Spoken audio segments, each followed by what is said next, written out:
મિત્રો મારા ત્યાં જે ક્લાસ હતા હેર કટિંગના એ બધાને મેં સર્ટિફિકેટ આપી દીધા છે. પણ સર્ટિફિકેટ તો આપી દીધા, પણ લોકોને કેવું છે કે હેર કટિંગ શીખવું છે પણ ટાઈમ નથી કાઢતા. તો આ બધા જેટલા પણ બેઠા છે અને આ જે ન્યૂ સ્ટુડન્ટ છે એ લોકો એના ટાઈમ કાઢીને આવે છે. જેટલા તરીકે અમુક લોકોને થોડુંક એમ હોય કે મને આવડે છે બરાબર, અથવા મને વાંધો નહીં આવે, મારું સલૂન ચાલે જ છે. એવું નથી હોતું. આ લોકો વર્ષોથી સલૂન ચલાવે છે પણ હેર કટિંગ કરે પણ જે પ્રોપર નોલેજ હોય ને એ નથી હોતું. સીઝર કેમ પકડવી, કોમ કેમ પકડવો, અને કેવી રીતે હેર કટ કરવા, ડ્રાયર કેમ કરવું. હેર કટ તો બધા કરી નાખે પણ ડ્રાયર જે કરવું ને એ બહુ અઘરું છે. તો એ બધું શીખવા માટે આમ જોવા જઈએ ને તો બીજે તમે ક્લાસ કરવા જાઓ ને તો 40-45 હજાર રૂપિયા, 20 હજાર રૂપિયા લે છે, તો બી તમને પ્રોપર નોલેજ મળતું નથી. ત્યારે આ લોકોને ફક્ત 5 હજારમાં ને 6 હજાર રૂપિયામાં આ લોકોને પ્રોપર નોલેજ મળ્યું છે. કેમ, બરાબર ને શેફાલીબેન? સાચી વાત છે સર. તો આ પ્રેમ છે, તને બી કેવું લાગ્યું? બહુ મસ્ત લાગ્યું સર. ઓકે, તો તમે જે લોકોને બી શીખવું હોય ને એ લોકો આવી શકે છે બરાબર. પણ પ્રોબ્લેમ શું છે, તમે લોકો તમારા થોડાક એમ લાગે મને આવડી ગયું છે અથવા મને આવડે છે, અથવા હેર કટ કરવા જઈએ ને તો આપણે આપણા ફ્રેન્ડને બોલાવીએ. જ્યારે તમે 2-3 વખત તમારા ફ્રેન્ડને બોલાવો અથવા તમારી સાથે કોઈ પાર્ટનર હોય એને બોલાવે, લોંગ ટાઈમ તમારી સાથે રહેતા નથી. રહે છે તમારી સાથે?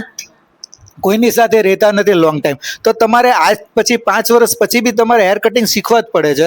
તો તમે અત્યારે જે સ્કીમ ચાલી રહી છે જેનો તમે ફાયદો ઉઠાવો અને હેર કટિંગ શીખવા આવો. હવે દાખલા તરીકે મારે જ્યારે બહુ જરૂર હતી હેર કટિંગની અંદર ત્યારે મને સપોર્ટ કર્યો તો અંકિતાબેને. અંકિતાબેને મને બહુ સપોર્ટ કર્યો હતો. દાખલા તરીકે સોરી, અંકિતા અહીંયા ફરી ગયા, ચાલ ઓકે ઓકે. તો ત્યારે મને અંકિતાબેને બહુ સપોર્ટ કર્યો હતો. હવે દાખલા તરીકે મેં જ્યારે છે ને અત્યારે જે મોબાઈલમાં મૂકી દઉં છું કે ભાઈ આટલા વાગ્યાથી આટલા વાગ્યાના આટલા મહિનાનો કોર્સ હોય છે એ અને આટલા રૂપિયા હોય છે, તો મને ઓળખતાય નહોતા. સંજયભાઈ થ્રુ મને મતલબમાં કે મારા પર ભરોસો કર્યો અને એમણે પાછા મને 4 સ્ટુડન્ટ લાવીને આપ્યા. તો અંકિતાબેન, તો થેન્ક યુ વેરી મચ. અને તમને અહીંયા આવ્યા પછી જે તમને અહીંયા આપણે 1 મહિનાનો ક્લાસ કર્યો, જે તમારા સ્ટુડન્ટ હારે જે તમે ટાઈમ પાસ કર્યો, તો તમને કેવું લાગ્યું? મને બહુ મજા આવી, કારણ કે અહીંયા આવીને આમ એટલી મજા આવતી ને, કેમ કે રોજે રોજ નવું નવું શીખવા મળશે. રોજે રોજ બધા એક ક્લાસમાં બધા ફ્રેન્ડલી જ બની ગયા હતા. આમ ઘરેથી આવવાની એટલી ઉતાવળ ને કે ક્યારે જલ્દી ક્લાસ પર જઈને બેસું. અરે બહુ મજા આવી. સરનું નેચર, સરને શીખવાડવાની રીત બહુ જ સારી હતી. અમને બહુ જ ગમ્યું સર અહીંયા આવીને. જ્યારે ક્યારે વિચાર્યું જ નહોતું કે નહોતા ઓળખતા કે કંઈ બી નહોતું, પણ એમ તો બી સરે એટલું મસ્ત રીતે શીખવાડ્યું ને કે અત્યારે અમે પ્રોપર હેર કટ કરી શકીએ છીએ, સેમ ટુ સેમ સર જેવા. હા, થેન્ક યુ વેરી મચ. પણ હા, થેન્ક યુ. અને આ જ વસ્તુ જે છે કે લોકોને કેવું હોય છે કે અમુક લોકો દેશી હોય છે, દાખલા તરીકે જેને બોલતા નથી આવડતું, અચકાય છે, અથવા એમ કે ત્યાં જઈએ તો ત્યાં ઇંગ્લિશમાં બોલવું પડે, હિન્દીમાં બોલવું પડે, અથવા આ બધી પ્રોબ્લેમના હિસાબે અમુક સ્ટુડન્ટો નથી આવતા. બરાબર છે?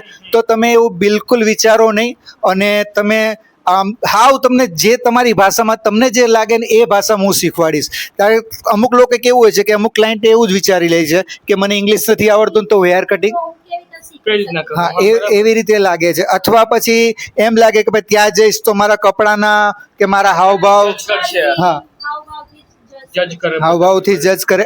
એટલે આપણા ત્યાં એવું કંઈ નથી.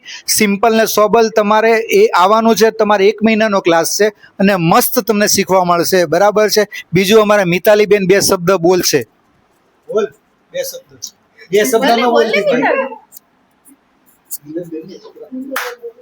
બધાને વેલકમ છે નવા ક્લાસમાં. અમારો બેન્ચ તો પહેલો હતો, તે પછી બીજો ત્રીજો બેન્ચ સરનો ચાલુ થઈ ગયો છે. અમે અમારા ક્લાસમાં બહુ મસ્તી કરી, મોજ કરી, બહુ ફાઇન સરે શીખવાડ્યું. મસ્તી કરતાં કરતાં હસતા બધા જોડે રહ્યા. 1 મહિનો ઉપર પતી ગયો તો પણ અમને ક્લાસ છોડવાનું મન નહોતું થતું. અહીંયા આવીને અમને બહુ મજા આવીને બહુ ફાઇન રીતે અમે શીખ્યા. અત્યારે હું બહુ બધા કટિંગ કરું છું અને બધા જ બહુ ફાઇન કટિંગ કરે છે. એટલે બધાને, તમને લોકોને પણ વિનંતી છે કે તમે પણ અહીંયા આવો, કંઈ શીખો તો તમને ખ્યાલ આવશે. કાગડિયા અહીંયા ક્લાસમાં આવીને અમને ખૂબ જ મજા આવી. સરે જે અમને કટિંગ શીખવાડ્યું એમાં અમને કોઈ વસ્તુ નહોતી આવડતી. કોમ પકડતા, સીઝર પકડતા, ડિગ્રી વાઇઝ કટિંગ કરતા, બ્લો ડ્રાય કરતા, પણ સરે અમને બહુ જ સરસ શીખવાડ્યું છે. તો અમને અહીંયા બહુ જ મજા આવી અમને ક્લાસમાં આવીને સર મજાક મસ્તી સાથે અને મસ્ત કટિંગ શીખવાડતા હતા, તો અમને બહુ જ ગમ્યું સર. આ જૂના સ્ટુડન્ટ બરાબર છે, પણ ન્યૂ સ્ટુડન્ટ જે આવ્યા છે એનાથી બી લગભગ આપણે જાણીશું કે લગભગ અઠવાડિયાથી આવે છે, પણ એમને કેમ લાગ્યું. હેલો, મારું નામ સંધ્યા છે. મારું નામ સંધ્યા છે. મારું નામ સંધ્યા છે. મારે હજી અહીંયા 10 દિવસ થયા. હું 15 વર્ષથી પાર્લર ચલાવું છું, પણ મને આટલી બધી નોલેજ નહોતી. પછી જ્યારે સરનો કોન્ટેક્ટ મને થયો એટલે અહીંયા આવી છું, અને સર ઘણું સરસ શીખવાડે છે ને વધારે નોલેજ લેવાની જરૂર છે. જેને પણ શીખવું હોય તે અહીંયા આવી શકે છે. તો તમે જોઈ શકો છો એમ હજી અમારા એક શેફાલી બેન છે અને એક ભાવિશા રાણા અને શેફાલી બેન જરીવાલા. તો આ બે બેન છે એ આપણા સુરત સિટીમાંથી આવે છે, તો આપણે એમની પાસે બી જાણીએ કે કેવું લાગ્યું હતું. હું અહીંયા આવીને બહુ ઘણું સારું લાગ્યું. સરે ડિગ્રી વાઇઝ એટલું સરસ શીખવાડ્યું છે કે મને એનું કોઈ નોલેજ જ ન હતું. કટિંગ તો હું કરતી હતી, પણ પરફેક્ટ કટિંગ ના થતું હતું. જ્યારે અહીંયા સરે મને સ્ટેપ બાય સ્ટેપ શીખવાડ્યું, ત્યાર પછી મને દિવાળીમાં બી સારા ઘણા કટિંગ કર્યા, સારું ઘણું મની પણ લઈ લીધી છે. કે તમે બે હું અહીંયા ફર્સ્ટ ટાઈમ સરના સેમિનારમાં આવેલી હતી, ત્યારે મને એવું લાગ્યું કે મારે સર પાસે કટિંગ શીખવું જોઈએ. અને મેં સર પાસે આવી ત્યારે મને સીઝર પકડતા નહીં આવડતું હતું, પણ સર એટલું ફાઇન નોલેજ આપ્યું ને, તો મને સીઝર પકડતા બી આવડ્યું ને મને બ્લો ડ્રાયર પણ પરફેક્ટલી આવડી ગયું. ને કટિંગ પણ આ સિઝન મેં બહુ જ ફાઇન કર્યા ને બહુ જ બધા કર્યા. તો તમે જોયું એમ કે હમણાં મેં લગભગ આ ગુરુવારે મારો એક ક્લાસ